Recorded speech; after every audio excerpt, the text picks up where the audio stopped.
RSR is in play. Did I miss the boat, or will I get a second chance? Let's talk about this.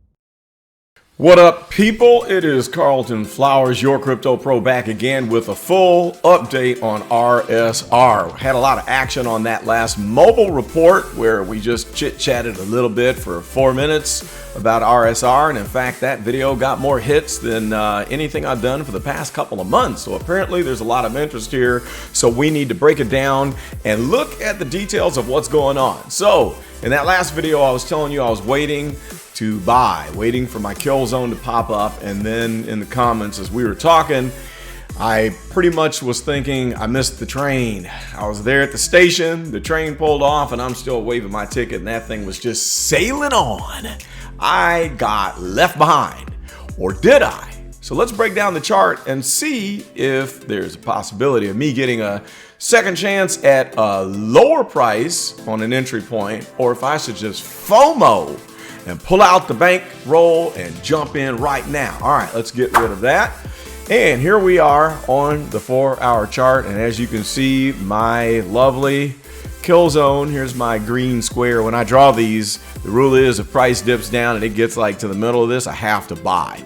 But at any price that it falls into the square, I have to give serious consideration at making a purchase. And so this one didn't work out because we kind of dipped down once, got close to it, moved up, and dipped down a second time, got close to it, and boom, there it went. It just shot on up. So this is just nothing but a tease for me. So looking at it from this standpoint, it's not looking good for me because the stochastic is looking like it is bearish. We're heading downward while the price is ticking up. Which says that we might get a higher low here and may not go back towards this point of control at 0.0096 based on trading back to October the 1st of October, basically. But as we zoom out, we'll see a difference in this point of control on the overall average price, where the highest volume is at the most popular buying price. That's what this volume profile is. It's not the volume here, like this big candle is how much people bought here. This one is how much was bought here. The volume profile says, okay, at 1 cent, how much volume over the whole time period that starts from here all the way to the current price? How much volume was there at 1 cent? So you might have had action buying here, a bunch more here, a bunch more here, a bunch more here, and then back here. So it's stringing it out, and it's just telling you which was the most popular volume-wise. So you have these nodes that tell you how much volume is occurring at the individual prices, and these nodes are where we have these peaks. So these represent the most popular price points where we have the most action on purchases by the big boys, the institutional buyers. So based on this 4-hour chart right here, it's not looking too good for me. And also we see that the on-balance volume is showing that people are loading up, the whales are buying, and it looks like their books, their stuff in their books, stuff in their bags. And we're way up here at what? 11.77, up from the low point of just near the beginning of the month at 10.88. That's kind of cool there. Well, let's zoom out and see what it looks like from the big picture. So way back here, of course, in the previous, like late spring is when I was considering buying this, and I missed out at the 0.05, and after all this action happened, I said, forget it, I'm not gonna do it. But then after this long distribution occurred, I thought I need to jump on this because as you can see, the on-balance volume still shows steady accumulation. And as usual, this is not exact. It's an approximation. It's just taking this mathematical formula where they add up the red bars and the green bars, and then if you close on a green, then they do some division or they add them up and get an average or whatever. And based on the close, it'll either go into the accumulation column or the distribution column, and that is the determining factor of whether or not this line goes up or down. So it's not exact. It's not real per se, but it's kind of close, and 9 times out of 10 it does show you what's happening on the institutional buying level.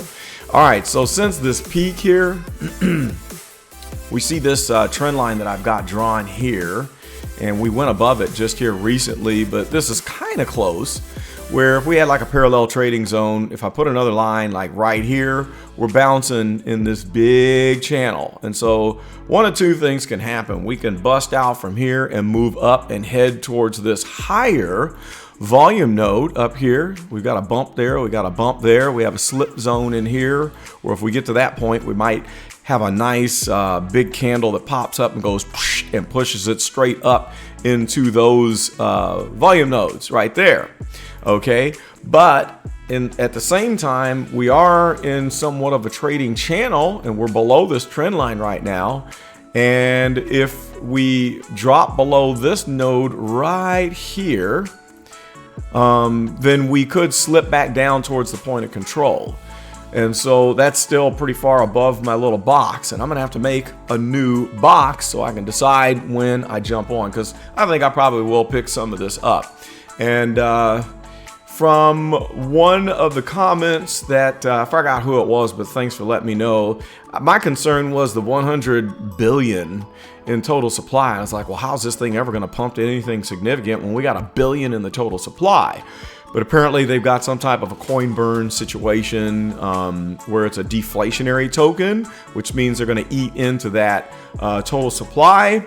I'm not too much aware of how all that works and what it is, because I'm just the chart guy. I'm looking at the technicals here, but thanks for letting me know what the situation is with that total supply. So I'm watching that. Now let's clear this and jump to the 1 day and see what it looks like from this standpoint. Now, when you look at the 1 day, this is just not as convincing that, you know, we're just going to blast through this. Okay, so we met resistance here on the 1 day. That's a pretty heavy resistance that matches the azimuth of the line. That's the fancy nerd term for mathematicians like me. I'm an engineer, so anyway, we've got this slope of the line that matches the downward descent during this time period here, which says this could possibly be a resistance. Right now, it kind of looks like it is, but that's no guarantee. So my eyes are on what's going to happen here. So if we can break this thing, because see, we poked through it on the 1 day with just a wick. On the 4 hour, we had candles closing above it, but right here, there's no confirmation. Okay, now we could move to the next daily candle, and if we get a daily candle that closes above this line, then that's not an arrow. I want an arrow, dummy. If we close above this with a 1 day candle, that's an indication that we have broken trend and we could start to move up.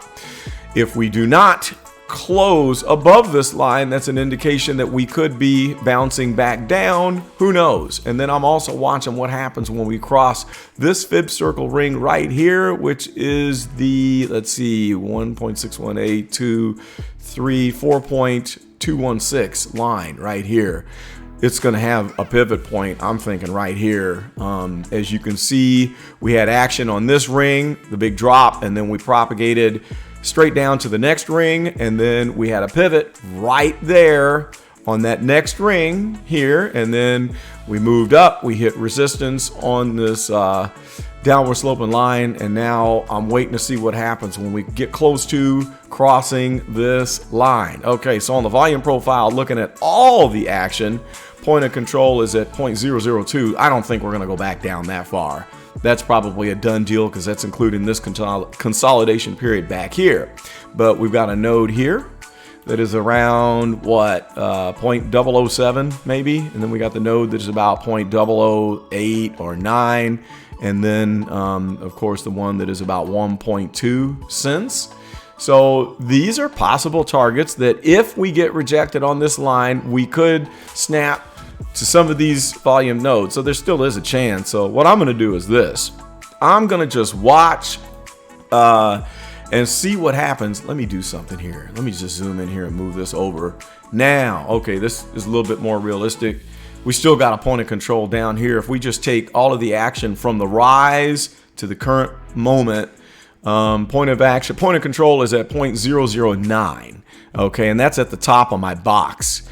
There's a pretty strong node right here. See, this is the biggest one right there. And then we got the one right here, and then the one that's right below. So I might have to just draw me a nice little box that maybe, you know, centers around this area where the POC is. Maybe something like that, you know, at the top of this node on down. And so we'll just have to see. And that's where I could make purchases and start to accumulate.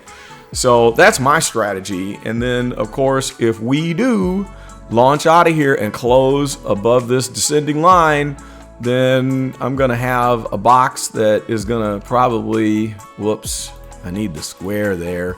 I'm going to have a box that'll be sitting kind of up here that would be somewhere around where this next node is right there, because I think it's going to snap to this. If we break out of this line here, we're going to be shooting to this price here. And then there's a slip zone in this area where we could jump up to this nice little node and this one here. Although, you know, these are flatter, a little bit flatter. They're shallow, not as much trading activity that went on as this. So this area here, this was pretty much the pump that happened after the majority of the institutional buys drove that price up and caused a frenzy. Okay, so let's jump back to the 4-hour chart. So I will be getting rid of, well, I'm going to leave this one here just so I know. I'm going to back this thing up to about right there, because after that pump, that's where I knew that this one was out of there. So that's my strategy right there. Let me know what you think. I'd love to hear your ideas on what RSR is going to do, or if you think it's going to correct and go back down. We're still sitting on the fence with Bitcoin. Let me scroll up and see what the current price is. We had a nasty wick that occurred on Bitcoin. We're at 13,000 right now. Just jumping over here. Look at this wick right here. We went whoop, and then it regained itself right there. So I'm thinking that if you draw a trend line that kind of jumps up right through here, and if we break that trend line, which is, it extends back here to this previous price action. If we break that ascending base, there's a correction. So I'm looking to see if Bitcoin is going to jump back down here towards this 50-day EMA. And definitely if we break that 50-day EMA correction time, we got a volume node sticking out right here at 11,393, which could be the first point of correction, but we'll just have to wait and see. But that is a determining factor, which I believe will have an influence on the price with the beloved RSR. So that's all the technicals. I know a little bit about what the project is comprised of, what their goals are, what they're doing, but I'm not big into the fundamentals. I'm just here to tell you what the chart is doing. You can tell me about the fundamentals. I know you know what's going on, what the recent news is, and news doesn't always influence price, and neither does the fundamentals. But the fundamentals makes it a safe bet if you want to jump on board and purchase this and hold a bag and wait for the bull market. Okay, that's about all I got. Like and subscribe if you have not. And let's just keep this thing moving on along, and I'm hoping that my second boarding pass will work out and I won't get left behind. This is Carlton Flowers, Crypto Pro. We out.